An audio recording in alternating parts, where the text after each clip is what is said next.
السلام علیکم ورحمۃ اللہ وبرکاتہ۔ ویلکم ٹو مائی چینل ایم کہانی ولا۔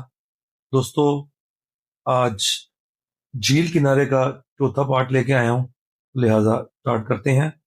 ڈیوڈ کی تیسری رائے یہ تھی کہ بیٹ پر لگا خون اس کا نہیں ہے، اور نہ ہی ان دونوں مقتولوں کا تعلق الزبتھ یا کلرائے سے ہے۔ دونوں بدقسمت کسی اور کا شکار بنے۔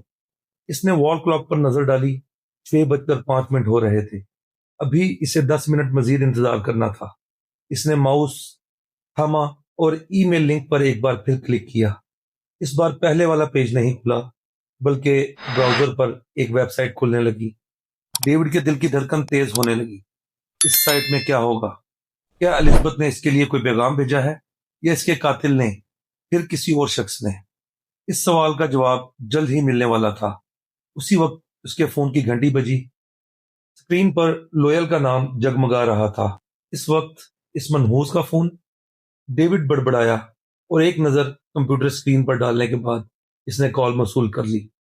ڈاکٹر، اس وقت تکلیف دینے کے لیے معذرت، مجھے آپ سے ایک سوال پوچھنا ہے۔ کیسا سوال؟ اب کیا رہ گیا ہے؟ ڈیوڈ کے دل میں ہلچل ہونے لگی۔ اب وہ کیا پوچھنے والا تھا؟ اس وقت تک براؤزر آدھے سے زیادہ کھل چکا تھا۔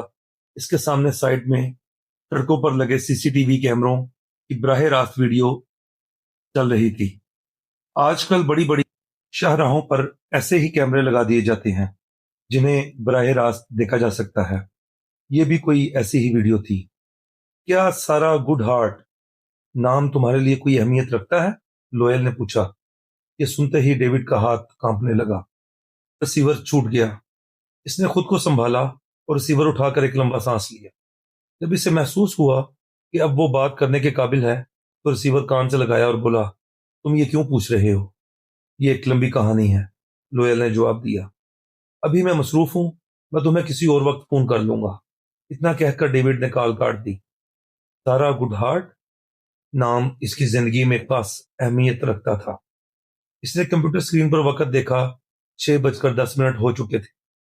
آخر کار براؤزر لوڈ ہو گیا اور سائٹ کھل گئی۔ کھلنے والی سائٹ کا پورا پیج سفید تھا، اور اس کے درمیان میں ویڈیو کا ایک خانہ جس میں کسی شاپنگ مال یا پھر کسی ٹرین اسٹیشن کے باہر کا منظر تھا۔ یہ کسی مصروف شاہراہ کا منظر تھا۔ لوگ حرکت کرتے نظر آ رہے تھے۔ وہ جگہ کون سی تھی یہ بتانا مشکل تھا۔ یہ بتانا بھی مشکل تھا کہ وہ نیو یارک یا امریکہ ہی ہے یا کوئی اور ملک۔ ویڈیو میں کسی قسم کا سائن بورڈ بھی نظر نہیں آ رہا تھا کہ مقام کا اندازہ ہو سکے۔ پیج پر کوئی نام، کوئی اشارہ یا اشتہار نہیں تھا کہ توجہ بھٹک سکے۔ اس نے وقت دیکھا، اب 6:12 ہو چکے تھے۔ یہ کیا ہو رہا ہے؟ کوئی مجھے یہ ویڈیو کیوں دکھانا چاہتا ہے؟ وہ جھنجھلا گیا۔ ویڈیو میں جس انداز میں مرد و خواتین بریف کیس، شولڈر بیگ یا ہینڈ بیگ تھامے تیز تیز قدم اٹھا رہے تھے، کسی بس سٹاپ یا ریلوے اسٹیشن کے آس پاس کا منظر لگ رہا تھا۔ قریب ہی ایک ٹریفک کا اشارہ تھا۔ جیسے ہی ٹریفک کے لیے اشارہ بند ہوا، پیدل چلنے والوں کا ایک ہجوم آگے بڑھا۔ کوئی مجھے یہ سب کیوں دکھانا چاہتا ہے؟ وہ نظریں اسکرین پر جمائے بڑبڑایا۔ 6:14 ہو چکے تھے۔ اب 1 منٹ سے بھی کم وقت باقی تھا۔ اگلے 39 سیکنڈ کے بعد کیا ہونے والا تھا؟ ڈیوڈ کبھی وال کلاک پر نظر ڈالتا اور کبھی ویڈیو پر۔ وہ اسی وقت اس انداز میں گنتی گن رہا تھا جیسے نیو ایئر نائٹ پر سب لوگ 12 بجنے کے لیے الٹی گنتی گننے لگتے ہیں۔ 10، 9، 8، 7، 6 اور پھر 1 کے بعد اس نے ایک لمبا سانس لیا۔ 6:15 ہو چکے تھے۔ کچھ بھی نہ ہوا۔ ویڈیو ویسے ہی چلتی رہی۔ لوگ حرکت کرتے رہے۔ کیا کسی نے میرے ساتھ مذاق کیا تھا؟ وہ کوفت بھرے انداز میں بڑبڑایا اور کرسی کی پشت سے ٹیک لگا کر لمبے لمبے سانس لینے لگا۔ اسی وقت کوئی کیمرے کے نیچے آ کر کھڑا ہو گیا۔ اس کے سنہری بالوں سے اندازہ ہوا کہ وہ کوئی عورت ہے۔ اس کی پشت کیمرے کی طرف تھی۔ کچھ آگے بڑھ کر عورت رک گئی۔ اس نے سیاہ لباس پہنا ہوا تھا، سیاہ لباس اور سنہری بال۔ اس سے زیادہ وہ کچھ نہ دیکھ پایا۔ پھر وہ عورت مڑی اور اپنا چہرہ کیمرے کی طرف کر دیا۔ ڈیوڈ کے دل کی دھڑکن رک گئی اور اس کی آنکھوں سے آنسو بہنے لگے۔ وہ آنسو صاف کرنا بھول چکا تھا۔ وہ ویڈیو میں موجود عورت کی طرف ٹک ٹکی باندھے دیکھ رہا تھا۔ اور وہ بھی ڈیوڈ کی طرف دیکھ رہی تھی۔ اسی وقت دوبارہ پیدل چلنے والوں کا ہجوم نظر آیا۔ ان میں سے کچھ اس عورت سے بھی ٹکرائے، لیکن اس نے حرکت نہ کی۔ وہ بددستور کیمرے کی طرف دیکھ رہی تھی۔ در حقیقت وہ ڈیوڈ کی طرف دیکھ ہی رہی تھی اور اسے ایک پیغام دینا چاہتی تھی۔ عورت نے اپنا دایاں ہاتھ اٹھا کر ہلایا جیسے وہ ڈیوڈ کو سلام کر رہی ہو۔ ڈیوڈ نے بھی اپنا ہاتھ اٹھا کر کمپیوٹر اسکرین پر پھیرنے لگا۔ اس کی آنکھوں سے مزید آنسو بہنے لگے۔ الزبتھ، وہ صرف اتنا کہہ سکا۔ الزبتھ کیمرے کے قریب آئی اور کچھ بولی۔ ڈیوڈ سن تو نہیں سکا، لیکن ہونٹوں کی جنبش سے سمجھ گیا کہ وہ کیا کہہ رہی ہے۔ ڈیوڈ، مجھے معاف کر دو، اتنا کہہ کر وہ پلٹ گئی اور ویڈیو سے غائب ہو گئی۔ ویڈیو میں موجود افراد اب بھی حرکت کر رہے تھے، لیکن ڈیوڈ کی دل کی دھڑکن شاید تھم چکی تھی۔ وک لیٹی نے ڈاکخانے کے میل باکس سینٹر میں داخل ہونے سے پہلے اپنے دائیں اور بائیں جانب دیکھا۔ کوئی بھی اس کی طرف متوجہ نہیں تھا۔ زبردست، کوئی موجود نہیں ہے، وہ بڑبڑایا اور آگے بڑھا۔ وہ یہ سوچ کر مطمئن ہو گیا کہ اس کی بلیک میلنگ کامیاب رہی تھی۔ اب نہ تو کوئی اس تک پہنچ سکتا تھا اور نہ ہی یہ جان سکتا تھا کہ اس ساری بلیک میلنگ کے پیچھے کس کا ہاتھ ہے۔ اب اسے پیسہ کمانے اور امیر بننے سے کوئی نہیں روک سکتا تھا۔ بلیک میلنگ کھیل کھیلنے سے پہلے وک نے بھرپور تیاری کی تھی۔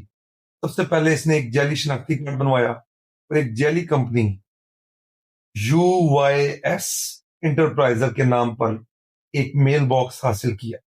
وہ اپنی ذہانت پر داد دے رہا تھا۔ پہلے جعلی شناختی کارڈ اور پھر ایک جعلی کمپنی۔ اگر پولیس اسے پکڑنا بھی چاہے تو وہ بس تلاش ہی کرتی رہے گی۔ اس کے شناختی کارڈ پر یہی نام لکھا ہوا تھا۔ اب اگر پولیس کسی طرح یہ جان بھی لے کہ یہ میل باکس UYS انٹرپرائزر کے نام ہے، تو بھی وہ یہ نہیں جان پائیں گے کہ روز کوٹیلر کون ہے۔ اس نے بیس بال کیپ پہن رکھی تھی اور چہرے پر بڑی بڑی نکلی مونچھیں لگا رکھی تھی۔ اس کے علاوہ وہ لنگڑا کر چل رہا تھا۔ لنگڑا کر چلنا ایسی بات ہے کہ دیکھنے والا یاد رکھ سکتا ہے، اور یہی وہ چاہتا تھا۔ وہ چاہتا تھا کہ اگر پولیس کبھی کسی عینی شاہد سے اس کا حلیہ پوچھے تو عینی شاہد یہی بتائے کہ سر پر ٹوپی، بڑی بڑی مونچھیں اور لنگڑا کر چلنے والا ایک آدمی۔ وک ہمیشہ کیش میں ڈیل کرتا تھا، نہ تو چیک اور نہ ہی بینک ٹرانسفر۔ کیش کو ٹریس کرنا مشکل ہوتا ہے، اور آج کل کے ترقی یافتہ دور میں بینک اکاؤنٹ فوراً ٹریس ہو جاتے ہیں۔ وک جب بھی یہاں آتا تھا احتیاط کا دامن تھامے رکھتا تھا۔ وہ ہمیشہ باکس استعمال کرتے ہوئے دستانوں کا استعمال کرتا تاکہ اس کے فنگر پرنٹس ظاہر نہ ہوں، اور وہ اس بات کا بھی خیال رکھتا تھا کہ اس کے ارد گرد کوئی موجود نہ ہو۔ وک جانتا تھا کہ وہ ہمیشہ ایسی احتیاط نہیں برت سکتا۔ کسی نہ کسی دن وہ کوئی غلطی کر بیٹھے گا اور پکڑا جائے گا۔ اس لیے وہ آخری بار ایک لمبا ہاتھ مارنا چاہتا تھا تاکہ نیو جرسی سے کہیں دور چلا جائے اور ایک نئی زندگی کی شروعات کرے۔ اس کا بلیک میلنگ کا طریقہ بہت مختلف اور جدید تھا۔ جدید اس لیے کہ شاید آج سے 10-15 سال پہلے دنیا میں ایسی ٹیکنالوجی استعمال ہی نہیں ہوتی تھی۔ وہ ایک بہت بڑی cable TV operator company cable آئی میں بطور مکینک نوکری کرتا تھا۔ وک میل سینٹر میں داخل ہونے کے بعد آگے بڑھا اور باکس نمبر 417 کے قریب جا کر رک گیا۔ وہاں 2 خواتین اپنے اپنے میل باکس سے ڈاک نکال رہی تھی۔ ایک عورت اس کی طرف دیکھ کر مسکرائی۔ وک وہاں سے چل کر ہال کی دوسری جانب چل دیا اور دونوں عورتوں کے باہر نکلنے کا انتظار کرنے لگا۔ کچھ دیر بعد یکے بعد دیگرے دونوں خواتین چلی گئیں اور وک دوبارہ اپنے میل باکس کے قریب گیا اور دائیں بائیں دیکھ کر تالے میں چابی لگا دی۔ اگلے ہی لمحے ایک زرد لفافہ اس کی نظروں کے سامنے تھا۔ لفافے پر UYS انٹرپرائزز لکھا ہوا تھا، جبکہ دوسری طرف بھیجنے والے کا نام درج نہیں تھا۔ وہ مسکرا دیا اور جلدی سے لفافہ اٹھا کر اس کا وزن محسوس کرنے لگا۔ کیا $50,000 کا وزن اتنا ہی ہوتا ہے؟ اس نے دل میں سوچا اور لفافے کو اپنی جیکٹ کی اندرونی جیب میں رکھ کر باکس کو تالا لگا دیا۔ اوہ میرے خدایا، تیرا شکریہ، میرا ٹارگٹ پورا ہو گیا۔ اس نے ایک لمبا سانس لیا اور تیز تیز قدم اٹھاتا باہر نکل گیا۔ باہر اس کی کمپنی کا ٹرک کھڑا تھا، لیکن اس تک پہنچنے کے لیے وک نے ایک دوسرا اور لمبا راستہ منتخب کیا۔ وہ ٹرک میں بیٹھا ایک بار پھر جیکٹ کی اندرونی جیب میں ہاتھ ڈال کر لفافے میں رکھی رقم کو محسوس کیا۔ پھر مسکرا کر اس نے ٹرک سٹارٹ کر دیا اور کیبل آئی کے پلانٹ کی طرف روانہ ہو گیا۔ پلانٹ پہنچ کر اس نے ٹرک پارکنگ میں کھڑا کیا اور اپنی پرانی سیاہ رنگ کی ہونڈا سیوک میں بیٹھ کر اپنے گھر کی طرف چل دیا۔ جب وہ اپنے فلیٹ کی بلڈنگ کے قریب پہنچا، اندھیرا چھا چکا تھا۔ اس نے کار پارکنگ میں کھڑی کی اور اپنے فلیٹ کی طرف پیدل بڑھا۔ اس وقت اس کا دل گھبرا رہا تھا۔ وک پہلے چھوٹی موٹی چوریاں اور فراڈ کرتا تھا، پھر اچانک ایک دن اس کے شیطانی دماغ میں ایک منصوبہ آیا۔ اگر وہ چاہتا تو اس منصوبے پر عمل کرتے ہوئے کافی پیسہ کما سکتا تھا۔ اسے گمنام رہتے ہوئے لوگوں کو بلیک میل کرنا تھا اور ان سے بہت معمولی رقم وصول کرنا تھا۔ اس کی بلیک میلنگ کچھ اس طرح تھی: آج کل ہر گھر میں کیبل ٹی وی کنیکشن موجود ہوتا ہے، جن میں سے زیادہ تر چینل ماہانہ سبسکرپشن پر حاصل کیے جاتے ہیں اور کچھ خاص چینل زائد رقم ادا کر کے دیکھے جاتے ہیں۔ ایسے چینلز کو پریمیم چینلز کہا جاتا ہے، جیسے HBO یا شو ٹائم، جن پر نئی نئی فلمیں دکھائی جاتی ہیں۔ اس کے علاوہ فحش فلمیں دکھانے والے چینل بھی اسی زمرے میں آتے ہیں۔ جس کسی کو فحش فلموں کا چینل دیکھنا ہو، اسے کچھ رقم ادا کرنے کے بعد چینل یا ایک فلم کی سبسکرپشن مل جاتی ہے۔ کیبل کمپنیاں کبھی بھی ایسے چینلز اور فلموں کے نام بل میں درج نہیں کرتے۔ اس کا مطلب یہ نہیں کہ وہ نہیں جانتے کہ آپ کیا دیکھ رہے ہیں۔ ضرورت پڑنے پر وہ تمام فلموں کی لسٹ بھی فراہم کر سکتے ہیں۔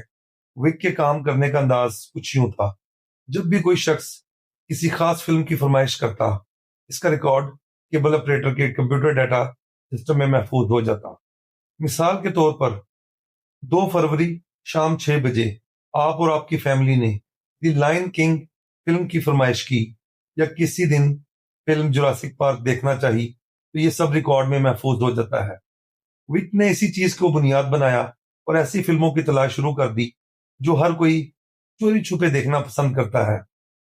وک کو جیسا ہی پتا چلتا کہ کسی نے نیو فلم دیکھی ہے، وہ اس کے اکاؤنٹ سے گھر کا پتہ نوٹ کرتا اور اسے ایک خط لکھ دیتا۔ اس خط میں وہ ان تمام فلموں کے نام اور دیکھنے کی تاریخ اور وقت بھی لکھتے جو اس ماہ دیکھی گئی تھی۔ وہ خط میں یہ دھمکی بھی لکھ دیتا کہ اگر اس کا مطالبہ نہ مانا گیا تو یہ لسٹ اس کے باقی گھر والوں کو، ہمسایوں کو اور دفتر کے ساتھیوں کو بھی بھیجی جائے گی۔ وک کی خاموشی کی قیمت صرف $500 تھی۔ یہ زیادہ رقم تو نہیں تھی، لیکن وک کے مطابق چھوٹی رقم دینا آسان ہوتا ہے اور شکار پولیس کے جھنجٹ میں بھی نہیں پڑتا۔